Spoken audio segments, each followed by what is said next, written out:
ہے کہ واجب الاحترام میرے بزرگوں، دوستوں اور بھائیوں،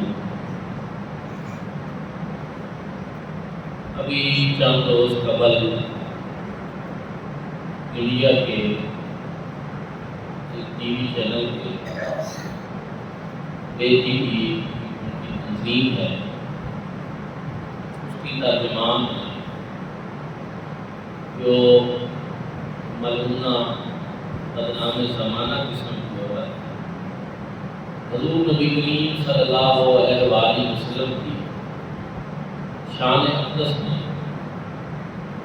عرضہ سرائی کی اور گستاخی۔ ام المؤمنین سیدہ عائشہ صدیقہ رضی اللہ تعالیٰ عنہ اور دین اسلام کے حوالے سے بھی اس نے گستاخی کا مظاہرہ کیا۔ میں نے اس کا نام جان بوجھ کر نہیں لیا، مجھے معلوم ہے کہ اس کا کیا نام ہے، اور اس کی گستاخی کو بھی میں دہرانا نہیں چاہتا۔ یہ میں نے اس لیے کہا کہ بعض لوگ کہتے ہیں ان کو جی واقعی کا تو پتہ ہی نہیں ہوتا، اور ایسے ہی یہ لوگ نہیں، سارا معلوم ہونے کے باوجود میں اس ملعونہ بدنام زمانہ کا نام بھی گوارا نہیں کرتا کہ میں اپنی زبان میں، کیونکہ اللہ رب العزت کی پکڑ میں وہ لوگ، رب تعالیٰ کا ان کے اوپر ایک طرح کا عذاب ہوتا ہے، گرفت ہوتی ہے۔ یہ کوئی معمولی بات نہیں، یہ انتہا درجے کی بدبختی ہے جس کا مظاہرہ وہ لوگ کرتے ہیں۔ اس لیے اسی سے متعلقہ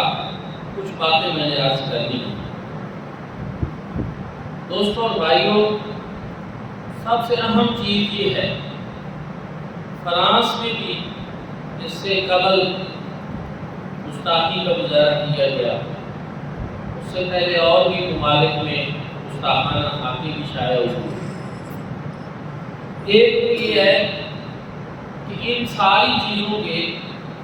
بارے میں ہمارا رد عمل وہ صرف ایک طرح کا نہیں بلکہ کئی طرح کا ہونا ضروری ہے۔ اس میں سب سے اہم چیز یہ ہے کہ ایک تو ہم حضور نبی کریم صلی اللہ علیہ وآلہ وسلم کی عظمت و شان کا پرچار اور زیادہ ہے، حضور علیہ السلام کا ذکر اور زیادہ ہے، تاکہ ان ملعونوں اور بدبختوں کا جو ایجنڈا ہے کہ حضور علیہ السلام کی محبت مسلمانوں کے دلوں سے کم کی جائے، اس کا ہم یہ جواب دیں کہ حضور علیہ السلام کے عاشق، دیوانے، مستانے، یہ تو حضور علیہ السلام کے ذکر سے زندہ رہتے ہیں۔ ہماری زندگیوں میں یہ جو سانسیں چلتی ہیں، ان سانسوں کا تعلق اور دل کی ان دھڑکنوں کا تعلق تاجدار مدینہ کے ساتھ۔ دوستانے کی بات ایک تو یہ ہے کہ پہلے بھی الحمدللہ مسلمان جہاں بھی ہوتے ہیں حضور علیہ السلام سے محبت کرتے ہیں، لیکن اس محبت کو مزید عام کرنے کی، حضور کا ذکر پہلے بھی کرتے ہیں لیکن اس ذکر کو مزید زیادہ کرنے کی۔ یہ بات بالکل واضح ہے کہ اللہ کے محبوب وہ ہستی پاک ہیں جو میرے اور آپ کے ذکر کے محتاج نہیں، ان کا ذکر پاک اللہ رب العزت نے خود بلند کروایا، فرمایا وَرَفَعْنَا لَكَ ذِکْرَکَ، اے محبوب ہم نے آپ کی خاطر آپ کا ذکر بلند کر دیا۔ پھر اللہ رب العزت اپنے محبوب کریم علیہ السلام و تسلیم کے اوپر خود درود پاک بھی، اس سے بڑھ کر اور عظمت کیا ہو سکتی ہے کہ جب خالق کائنات خود اپنے محبوب کے اوپر درود بھیجے۔ اس لیے اب حضور علیہ السلام کو اس بات کی محتاجی نہیں کہ دنیا کا کوئی انسان یہ ذکر کرے یا نہ کرے، لیکن ہم اس لیے کرتے ہیں تاکہ ہماری سعادت مندی میں اضافہ ہے، حضور کے نام لیواؤں میں ہمارا نام بھی آئے، ہماری ڈگری بن جائے، اور اللہ کے محبوب کریم علیہ السلام کی عظمتوں کا چرچا کرنے والوں میں سے ہم گناہگاروں کا نام بھی ان میں شامل ہو۔ دوستوں اور بھائیوں، دوسری چیز یہ ہے کہ حضور علیہ السلام کی جو تعلیمات ہیں ان کو بھی عام کیا جائے اور خود بھی ان پہ عمل کرے۔ ایک سچا اور پکا مسلمان عالم کفر کی آنکھوں میں تنکے کی طرح کھڑکتا ہے۔ جو مسلمان بے عمل قسم کے ہوتے ہیں اور جن میں ایک خاص قسم کا جذبہ نہیں ہوتا دین کے لیے اور ایمان کے لیے، عالم کفر کو سے کوئی پریشانی نہیں۔ عالم کفر کو پریشانی ہر اس مسلمان سے ہے جو سچے دل سے حضور نبی کریم صلی اللہ علیہ وسلم سے پیار بھی کرتا ہے اور آپ صلی اللہ علیہ وسلم کی تعلیمات پر عمل کرتا ہے۔ وہ سمجھتے ہیں یہ ٹھیک نہیں ہے، ان کا ہاتھ ضروری ہے، یہ ہمارے لیے بہت خطرناک ہے، باقی لوگوں سے ان کو غرض نہیں۔ اس لیے ہمیں بھی چاہیے کہ ہم ہر وہ کام کریں جس سے ایک مسلمان کی عظمت کا پتہ چلے اور عالم کفر کے اوپر مسلمانوں کا روب قائم ہے۔ آج یہ گستاخیاں وہ اس لیے کر رہے ہیں کہ آہستہ آہستہ مسلمانوں کی جو ایک گرفت تھی یا ایک مسلمانوں کا روب جو تھا اور مسلمانوں کا جو دبدبہ تھا وہ بدقسمتی سے کم ہو۔ تاریخ میں آپ نے سن رکھا ہے کہ خلافت عثمانیہ کے سلطان عبد الحمید خان کے دور میں فرانس کے تھیٹر میں ڈرامہ چلایا جانا تھا، تو ان کو پتہ چلا، انہوں نے فرانس کے سفیر کو بلا کر یہ کہا اگر آپ نے یہ ڈرامہ نہ روکا تو یہ خلافت عثمانیہ آپ کے خلاف پھر فوج چل گئی اور پھر ہمیں اس کی پرواہ نہیں ہے کہ انجام کیا ہوگا۔ ہم حضور نبی کریم صلی اللہ علیہ وآلہ وسلم کی عظمت و شان میں ذرا برابر بھی کمی کوتاہی ہو یہ برداشت نہیں کر سکتے۔ اور پھر آخر ان کو سلطان کے لب و لہجہ کو دیکھ کر اور ان کے فیصلے کو دیکھ کر اپنا فیصلہ واپس لیا، اور خلافت عثمانیہ کے خاتمے کا سبب بھی پھر یہی بنا کہ وہ یہ سمجھتے تھے کہ یہ آشان مصطفیٰ ہے، جہاں کوئی ایسی بات ہوتی ہے یہ آگے آ جاتے ہیں، وہ ختم کرو۔ اور پھر انہوں نے مسلمانوں میں ایسی ایجنٹ پیدا کی کہ جنہوں نے بدقسمتی سے عبادت و مسلمانوں کو اوڑھ رکھا، لیکن ان کا ایجنڈا انگریز کا ہے۔ اور یہ جو بدبخت قادیانی ہے یہ بھی اسی سلسلہ کی گئی، ان کو بھی مسلمانوں میں بھیجا گیا اور مسلمانوں کو کمزور کرنے کے لیے یہ انگریز نے ایک پودا لگایا۔ اور اس طرح کے کئی فتنے ہیں جن کا سامنا مسلم امت کو کرنا پڑا، لیکن دوستان ذوالفقار کاش آج مسلمان حکمران ان میں یہ جرأت پیدا ہو کہ وہ حضور نبی کریم صلی اللہ علیہ وآلہ وسلم کی عزت و ناموس کا پالہ دے سکے۔ ایک اور بات میں عرض کرنا چاہتا ہوں، جو تاریخ سے ہم نے پڑھا، جو سمجھا، اگر ہمارے حکمران اللہ ان کو توفیق دے کہ آنکھیں کھلے اور اللہ رب العزت ان کو یہ کرنے کی توفیق دے کہ اگر یہ صحیح طریقے سے رسول اللہ صلی اللہ علیہ وسلم کی ناموس کا پہرا دے تو پھر یہ ساری قوم ان کے ساتھ، پھر ان کو کوئی پریشانی نہیں رہے اور قوم ان کے لیے وہ کچھ کر دے گی جس نے انہوں نے سوچا بھی نہیں۔ لیکن جب ہم دیکھتے ہیں ان کی کمزوریاں دین کے معاملے میں، حضور نبی کریم صلی اللہ علیہ وسلم کی عزت و ناموس کے معاملے میں، تو پھر لوگوں کے دلوں میں پریشانی پیدا ہوتی ہے، بے چینی پیدا ہوتی ہے اور حکمرانوں سے اعتماد بچ جاتا ہے۔ پھر اس کے ساتھ ساتھ کہ ہمیں عوامی سطح پہ بھی وقتاً فوقتاً ایسے مظاہرے کرنے چاہیے کہ جن سے ان حکمرانوں کے اوپر بھی، جو ہمارے اپنے ہیں ان کے اوپر بھی اور غیروں کے اوپر بھی ایک دباؤ برقرار ہے۔ وہ یہ نہ سمجھیں کہ بس جو ہو رہا ہے قوم کو اس سے کوئی غرض بھی نہیں اور کوئی پریشانی نہیں، ہمارے سینے چلنی ہوتی۔ جب کریم آقا علیہ السلام کی بارگاہ میں کوئی شخص گستاخی کرتا ہے تو وہ ایک نہیں، ہر کلمہ پڑھنے والا مسلمان جو ہے اس کا دل جو ہے اس کو زخمی کرتا ہے، چھلنی کرتا ہے۔ کروڑوں مسلمانوں کے دل جو ہے اس سے زخمی ہوتے ہیں اور جذبات موجود ہوتے ہیں۔ میرے بھائیوں اور دوستو، اس لیے یہ چیزیں بھی ساتھ ساتھ ضروری ہیں، لیکن میں نے پہلے شروع سے جو تمہید باندھی ہے کہ یہ بھی ایک حال ہے کہ ہم حضور صلی اللہ علیہ وسلم کی تعلیمات کو عام کریں، ذکر کو بھی عام کریں، ساتھ ساتھ یہ چیزیں بھی دباؤ رکھیں، مظاہرے بھی کریں، ریلیاں بھی نکالیں، جلسے جلوس بھی ہوں، کیونکہ یہ بھی ایک ہے۔ ٹھیک ہے، اس میں ایک دو باتیں اور ہیں۔ ایک یہ کہ کوئی شخص جو حضور صلی اللہ علیہ وسلم کی عزت و نفوذ کی بات کر رہا ہو وہ یہ نہ سمجھے کہ صرف میں ہی یہ پہرے دار ہوں، باقی سارے کو بتا رہے ہیں، ایسا نہیں ہے۔ اپنی اپنی سطح پہ ہر مسلمان جو ہے وہ ایک کوشش کر رہا ہوتا ہے، اس کے جذبات ہوتے ہیں، کوئی تھوڑا کر سکتا ہے، کوئی زیادہ کر سکتا ہے، یہ چیز۔ اور دوسرا یہ کہ جب بھی ہمارے احتجاجی مظاہرے ہوں، جلسے جلوس اور ریلیاں ہمارے اپنے ملک میں ہوں، لیکن ہوں کسی کافر ملک کے خلاف، جیسا کہ انڈیا میں اب گستاخی ہوئی ہے، جہاں مظاہرے ہو رہے ہیں، جلسے جلوس اور ریلی ہو رہے ہیں۔ اب آپ سوچیں اگر گستاخی انڈیا والے کریں اور ہم اپنے ملک کی دکانیں اور عملات چلا دیں تو یہ کہیں بھی دوست نہیں، یہ قطر دوست نہیں۔ اس بات کو سمجھنا بھی ضروری ہے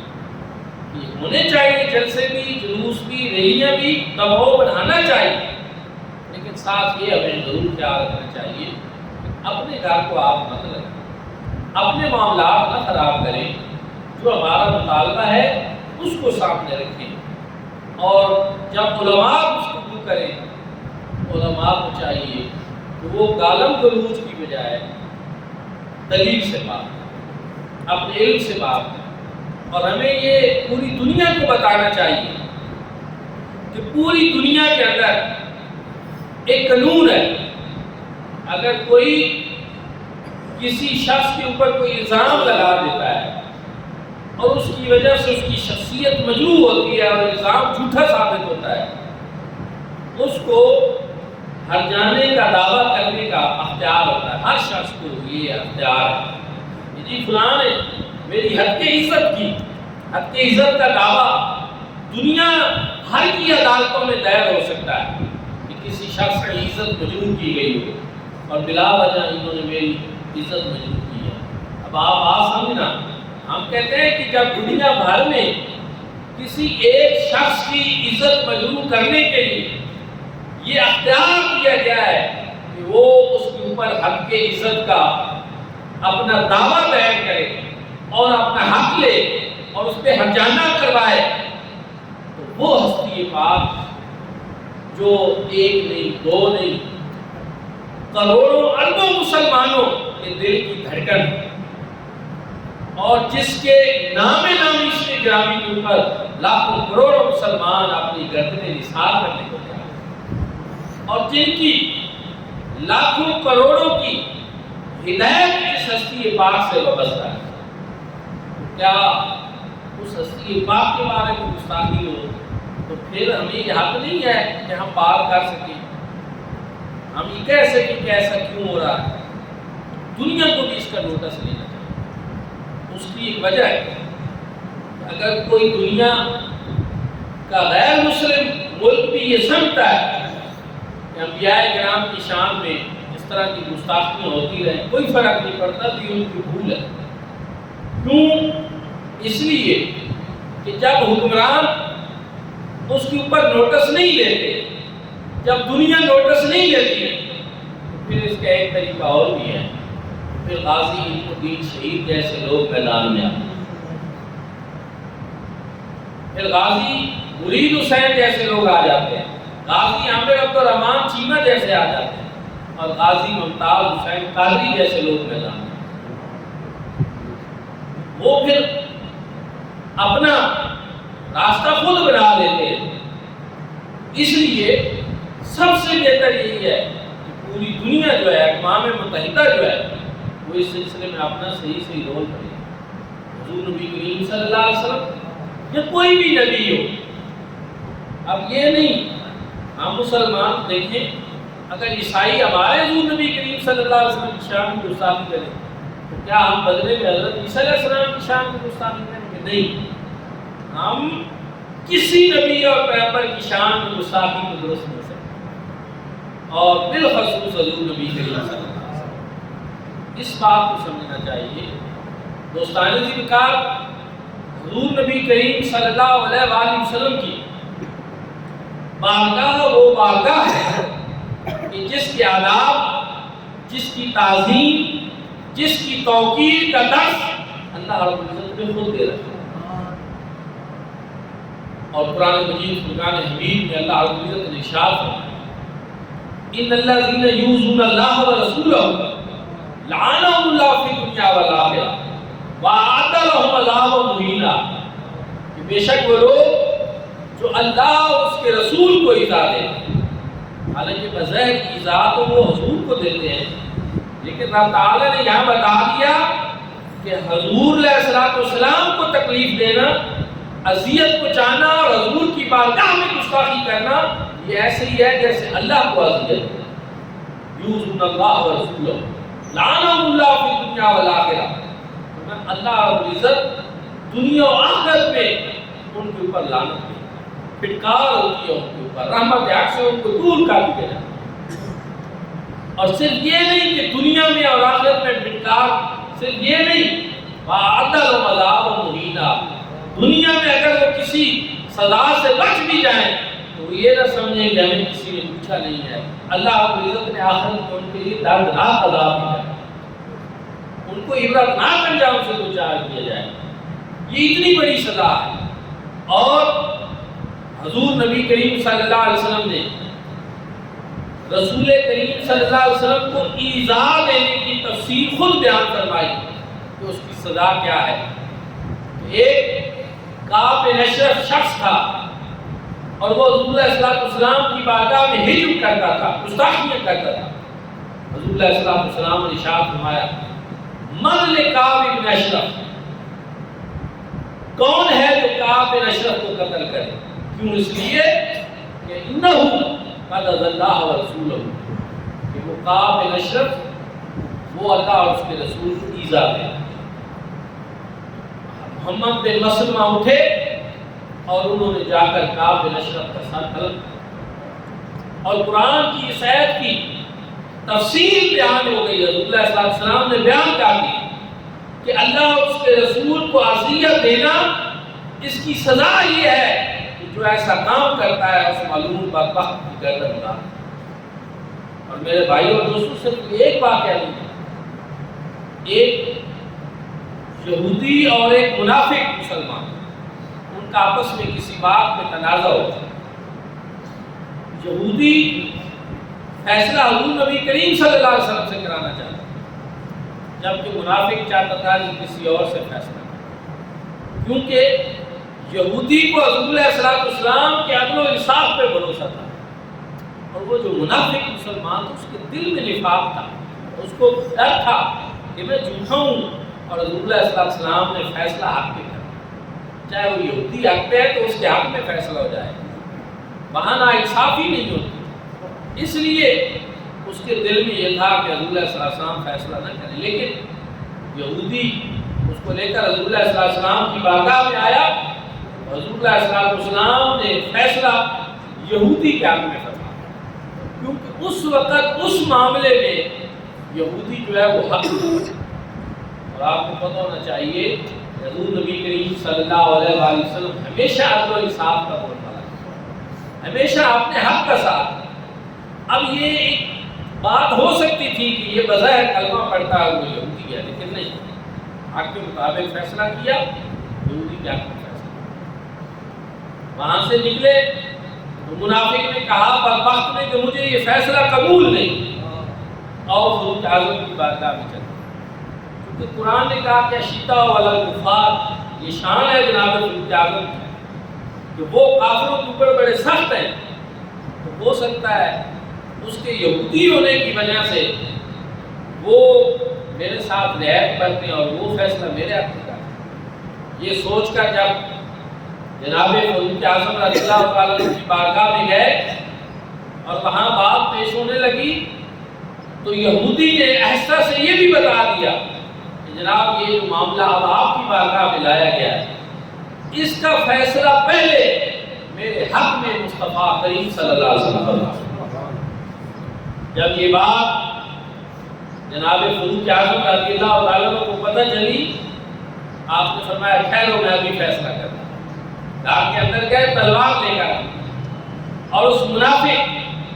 بظاہر کلمہ پڑھنے والے مسلمان کا سر تن سے جدا کر۔ اب باقی منافقین کو یہ موقع ملا کہ وہ اس موقع پر اپنے نفاق اور بغض کا مظاہرہ کریں۔ انہوں نے کہا دیکھیں جی جناب فاروق اعظم نے تو ایک کلمہ پڑھنے والے مسلمان کا قتل کر دیا۔ اب یہ معاملہ جب رسول اللہ صلی اللہ علیہ وسلم کی بارگاہ میں آیا، اللہ رب العزت نے قرآن مجید نازل کیا، فرمایا فلا وربک لا یؤمنون حتی یحکموک فیما شجر بینہم۔ اے معبود مجھے آپ کے رب ہونے کی انداز ہے، سبحان اللہ، رب تو رب العالمین ہے، ساری کائنات کا رب ہے، لیکن اپنا تعارف اس بات میں کرانے میں فخر محسوس کرتا ہے کہ میں رب محمد ہوں۔ فلا وربک، اے معبود مجھے تیرے رب ہونے کی قسم ہے، لا یؤمنون حتی یحکموک فیما شجر بینہم۔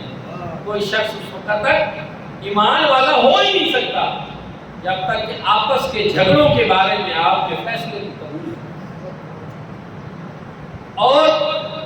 ثم لا یجدوا فی انفسہم حرجا مما قضیت ویسلموا تسلیما۔ اور جب آپ فیصلہ فرما دیں تو صرف یہ نہیں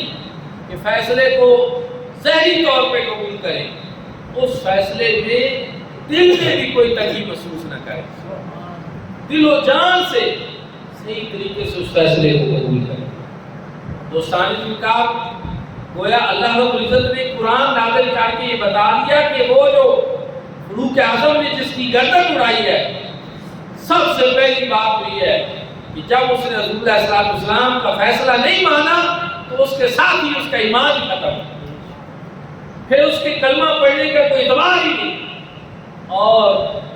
جب ایمان ہی نہیں رہا اور اس نے رسول اللہ صلی اللہ علیہ وسلم کا فیصلہ نہ مان کر ارتداد اختیار کیا، مرتد ہو گیا، تو پھر جناب فاروق اعظم کا فیصلہ درست جو انہوں نے کیا۔ میرے بھائیوں اور دوستو، رسول نبی کریم صلی اللہ علیہ وآلہ وسلم کی بارگاہ والا شان تو وہ ہے کہ جس کے آداب اللہ رب العزت خود بیان کرتے ہیں۔ مکہ فتح ہوا، رسول اللہ صلی اللہ علیہ وسلم مکہ میں داخل ہوئے، اور آپ کو پتہ ہے کہ رسول اللہ صلی اللہ علیہ وسلم نے اپنے ان بدترین دشمنوں کو جو اذیتیں پہنچاتے تھے مسلمانوں کو بھی، رسول اللہ صلی اللہ علیہ وسلم کو بھی، آپ نے ان کو فتح مکہ کے وقت معاف کر دیا، لیکن رسول اللہ صلی اللہ علیہ وسلم کو بتایا گیا ابن خطر غلاف کعبہ کے ساتھ لپٹا کھڑا ہے اور وہ آپ کی بارگاہ میں گستاخی کرتا ہے، اس کے بارے میں کیا ہوگا؟ میں رسول اللہ صلی اللہ علیہ وسلم نے فرمایا جاؤ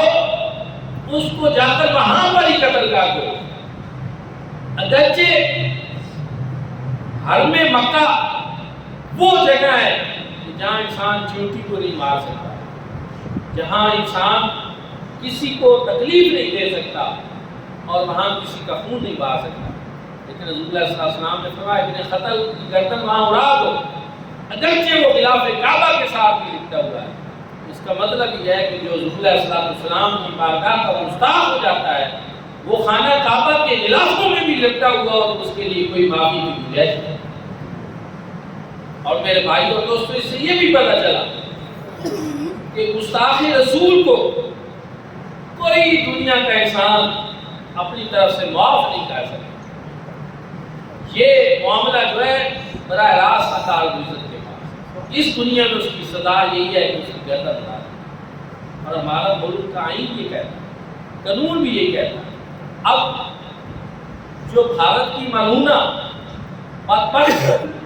گستاخی کر رہی ہے، یہ اور بھی جو گستاخ ہیں، فرانس والے ہیں، یہ دوسرے،